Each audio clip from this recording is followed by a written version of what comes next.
നമസ്കാരം, എല്ലാവർക്കും രശ്മി സെറിൻ റെസിപ്പീസിലേക്ക് സ്വാഗതം. ഇന്ന് വളരെ എളുപ്പത്തിൽ എങ്ങനെയാണ് നല്ല ക്രിസ്പി ആയിട്ടൊരു റവ ദോശ ഉണ്ടാക്കാമെന്ന് നോക്കാം. അതിന് വേണ്ടിയിട്ട് ഒരു ബൗളിലേക്ക് 1/2 കപ്പ് വറുത്ത റവ ചേർത്തിട്ടുണ്ട്. റവ വേണമെങ്കിൽ നമുക്ക് വറുക്കാത്തതോ വറുത്തതോ ചേർക്കാം, എങ്ങനെയായാലും കുഴപ്പമില്ല, നമുക്ക് നല്ല ദോശ തന്നെ കിട്ടും. ഇനി ഇതിലേക്ക് നമ്മൾ അപ്പത്തിന് ഇടിയപ്പത്തിനൊക്കെ എടുക്കുന്ന നൈസായിട്ടുള്ള വറുത്ത അരിപ്പൊടി 1/2 കപ്പ് ചേർത്ത് കൊടുക്കാം. ഇതിലേക്ക് തന്നെ 1/4 കപ്പ് മൈദയും കൂടെ ചേർക്കാം. മൈദ അല്ലെങ്കിൽ ആട്ട ഉപയോഗിച്ചാലും മതി. ഇനി ഇതിലേക്ക് 1/2 ടീസ്പൂൺ ഉപ്പ്, 1/2 ടീസ്പൂൺ പഞ്ചസാര, പിന്നെ ഒരു 1 ടീസ്പൂൺ ഇഞ്ചി ചെറുതായി കൊത്തി അരിഞ്ഞത്, 2-3 പച്ചമുളക് ചെറുതാക്കി അരിഞ്ഞത്, ഏകദേശം ഒരു 1 ടീസ്പൂണോളം ഉണ്ടാകും. 1/2 ടീസ്പൂൺ ജീരകം പൊടിച്ചത്, 1/2 ടീസ്പൂൺ കുരുമുളക് ഒന്ന് ചതച്ചത്, 1/4 ടീസ്പൂണിന്റെ പകുതി കായം പൊടിച്ചത്, 1 ടേബിൾ സ്പൂൺ കശുവണ്ടി നുറുക്കിയത്, 2 ടേബിൾ സ്പൂണോളം മല്ലിയില ചെറുതാക്കി അരിഞ്ഞത്, 1 തണ്ട് കറിവേപ്പിലയും ചെറുതാക്കി നുറുക്കിയത്, പിന്നെ ഒരു മീഡിയം സൈസുള്ള സവാളന്റെ പകുതി ചെറുതാക്കി അരിഞ്ഞത്, ഏകദേശം ഒരു 3 ടേബിൾ സ്പൂണോളം ഉണ്ടാകും. ഇതിൽ ജീരകവും കുരുമുളകും അതുപോലെ കശുവണ്ടി ഒന്ന് മിക്സിയുടെ ചെറിയ ജാറിലിട്ടിട്ട് ഒറ്റ തവണ ഒന്ന് കറക്കിയെടുത്താൽ മതി. അപ്പോൾ പെട്ടെന്ന് തന്നെ അതങ്ങ് നുറുങ്ങി കിട്ടിക്കോളും. ഒരുപാട് പൊടിയാവേണ്ട ആവശ്യമൊന്നുമില്ല, ചെറുതായിട്ട് ചെറിയ കഷ്ണങ്ങളാക്കിയിട്ടൊന്ന് നുറുക്കിയെടുത്താൽ മതി.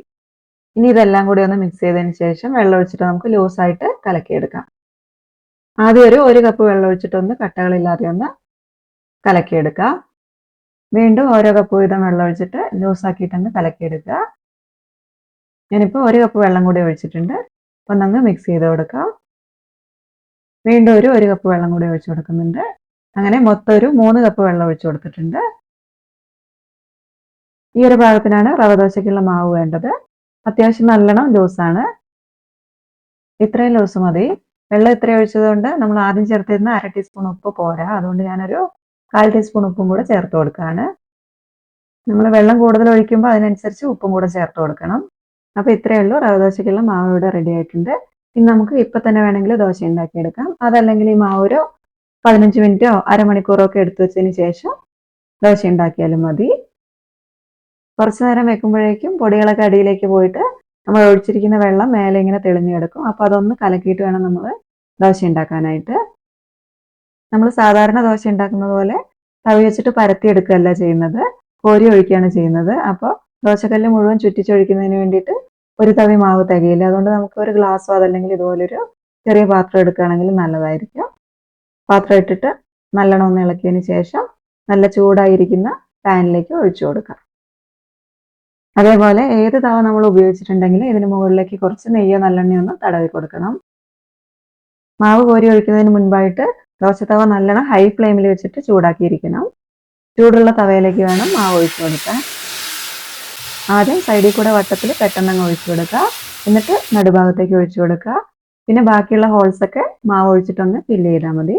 മുഴുവൻ ഫില്ല് ചെയ്യേണ്ട ആവശ്യമൊന്നുമില്ല. റവ ദോശ എപ്പോഴും ഇതേപോലെ ഒരു പല പോലെയാണ് ഉണ്ടാവുക. മാവ് ഒഴിച്ചതിന് ശേഷം 1 മിനിറ്റ് ഒക്കെ കഴിയുമ്പോഴേക്കും അതിൻ്റെ മുകൾ ഭാഗത്തെ വെള്ളമൊക്കെ അങ്ങ് വലിഞ്ഞു പോകും. ഈ ഒരു സമയത്ത് നമുക്ക് ഫ്ലെയിം മീഡിയത്തിലേക്ക് വെച്ചതിന് ശേഷം ഇതിന് മുകളിലേക്ക് കുറച്ച് നല്ലെണ്ണ അങ്ങ് തൂവി കൊടുക്കാം.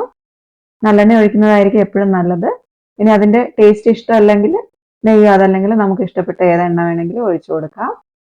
ആദ്യം ഒരു ദോശ നല്ലെണ്ണ ഒഴിച്ചിട്ട് ചുട്ട് നോക്കുക കേട്ടോ, നിങ്ങൾക്ക് ഇഷ്ടമാവും. ഇഷ്ടമായിട്ടില്ലെങ്കിൽ മാത്രം വേറെ എണ്ണ ഒഴിച്ചാൽ മതി. നമ്മുടെ സ്റ്റവിൻ്റെ ചൂടനുസരിച്ച് പാൻ അങ്ങോട്ടും ഇങ്ങോട്ടൊക്കെ ഒന്ന് നീക്കി കൊടുത്തിട്ട് എല്ലാ ഭാഗവും ഒരുപോലെ വേണമെങ്കിൽ വേവിച്ചെടുക്കാം. ഇതേപോലെ ബ്രൗൺ ഷെയ്ഡ് വരുന്ന സമയത്ത് സൈഡിൽ നിന്നൊക്കെ ദോശ വിട്ടുവരാനായിട്ട് തുടങ്ങുന്ന സമയത്ത് നമുക്ക് ദോശ കല്ലിൽ നിന്ന് എടുക്കാം. ഇതിനി തിരിച്ചിടേണ്ട ആവശ്യമൊന്നുമില്ല, നല്ല മൊരിഞ്ഞിരിക്കുന്ന ദോശ തന്നെയായിട്ടാണ് നമുക്ക് കിട്ടുക.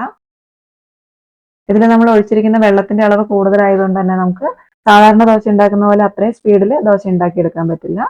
അതിനേക്കാളും കുറച്ചും കൂടി ഒരു സമയം എടുക്കും. ഇനി ഇത്രയും മൊരിഞ്ഞ ദോശ വേണ്ടെങ്കിൽ മാവ് ഒഴിച്ചതിന് ശേഷം ഒരു 2 മിനിറ്റ് ഒക്കെ കഴിയുമ്പോഴേക്കും നല്ല സോഫ്റ്റ് ആയിട്ടുള്ള ദോശ തന്നെ കിട്ടും. ഓരോ ദോശ ചുടുന്നതിന് മുൻപായിട്ടും പാനിൽ എണ്ണ തടവണം. അതുപോലെ മാവ് ഇതുപോലെ ഒന്ന് കലക്കിയെടുക്കണം. റവയൊക്കെ അടിയിൽ പോയി കിടക്കുമായിരിക്കും. അതുകൊണ്ട് ഇതുപോലെ ഒന്ന് ഇളക്കിയതിന് ശേഷം മുകളിൽ നിന്ന് കോരിയിട്ട് പാനിലേക്ക് ഒഴിച്ചു കൊടുക്കാം. ദോശ ചുടുന്നതിൻ്റെ ഇടയ്ക്ക് നമുക്ക് ഇതിൽ വെള്ളം കുറവായിട്ട് തോന്നുകയാണെങ്കിൽ ഒരു 1/2 കപ്പ് വെള്ളം കൂടിയൊക്കെ ഒഴിച്ചിട്ട് നന്നായിട്ടൊന്ന് മിക്സ് ചെയ്യുക. എന്നിട്ട് അതിനനുസരിച്ചുള്ള ഉപ്പും കൂടെ ചേർത്ത് കൊടുക്കണം. എന്നിട്ട് ദോശ വീണ്ടും ഉണ്ടാക്കിയെടുക്കാം. നമ്മൾ ഇതിൽ ഉള്ളി ചേർത്തിട്ടുണ്ടായിരുന്നു. ഉള്ളി ചേർക്കാൻ താല്പര്യമില്ലാത്തവർക്ക് അത് ഒഴിവാക്കാം. അതുപോലെ ബാക്കിയുള്ള മാവ് വേണമെങ്കിൽ നമുക്ക് സാധാരണ ദോശമാവ് ഫ്രിഡ്ജിലൊക്കെ എടുത്തു വെക്കുന്നത് പോലെ എടുത്തു വെച്ചാലും കുഴപ്പമൊന്നുമില്ല. ദോശയിൽ എണ്ണ ഒഴിച്ചതിന് ശേഷം എല്ലാ ഭാഗത്തേക്കും ആയിട്ടില്ല എന്ന് തോന്നുകയാണെങ്കിൽ ഒഴിച്ചിട്ട് ഒരു 1-2 മിനിറ്റ് കഴിഞ്ഞതിന് ശേഷം ഇതുപോലെ ഒരു ബ്രഷ് വെച്ചിട്ട് വേണമെങ്കിൽ നമുക്ക് എല്ലാ ഭാഗത്തേക്കും ആക്കി കൊടുക്കാം. റവ ദോശ കഴിച്ചിട്ടുള്ളവർക്ക് അറിയായിരിക്കും, നല്ല ടേസ്റ്റുള്ള ഒരു ദോശയാണ്. അപ്പോൾ ഇതുവരെ കഴിക്കാത്തവരാണെങ്കിൽ ഈ ഒരു രീതിയിൽ എന്തായാലും ഒന്ന് ഉണ്ടാക്കി നോക്കണം. തീർച്ചയായിട്ടും നിങ്ങൾക്ക് ഇഷ്ടമാകും. ഈ ഒരു റവ ദോശ നമ്മൾ ഉണ്ടാക്കിയിട്ട് ചൂടോടുകൂടി അപ്പം തന്നെ കഴിക്കുകയാണെങ്കിലായിരിക്കും ടേസ്റ്റ്. കുറച്ച് കഴിഞ്ഞ് തണുത്തിട്ടുണ്ടെങ്കിൽ അത്ര ടേസ്റ്റ് ഉണ്ടാവില്ല. അപ്പോൾ റവ ദോശ ഈ ഒരു രീതിയിൽ എല്ലാവരും ഒന്ന് ട്രൈ ചെയ്ത് നോക്കുക. എന്നിട്ട് നിങ്ങൾക്ക് ഇഷ്ടമാവുകയാണെങ്കിൽ നിങ്ങളുടെ അഭിപ്രായം ഒന്ന് താഴെ എഴുതണേ. അതേപോലെ തന്നെ വീഡിയോ ഒന്ന് ലൈക്കും ഷെയറും കൂടെ ചെയ്യണേ. കൂടെ തന്നെ ചാനലൊന്ന് സബ്സ്ക്രൈബ് ചെയ്തിട്ട് സപ്പോർട്ടും കൂടെ ചെയ്യണേ. അപ്പോൾ ഇതേപോലെയുള്ള സിമ്പിളായിട്ടുള്ള നല്ല റെസിപ്പീസുമായിട്ട് വീണ്ടും കാണുന്നത് വരെ നന്ദി.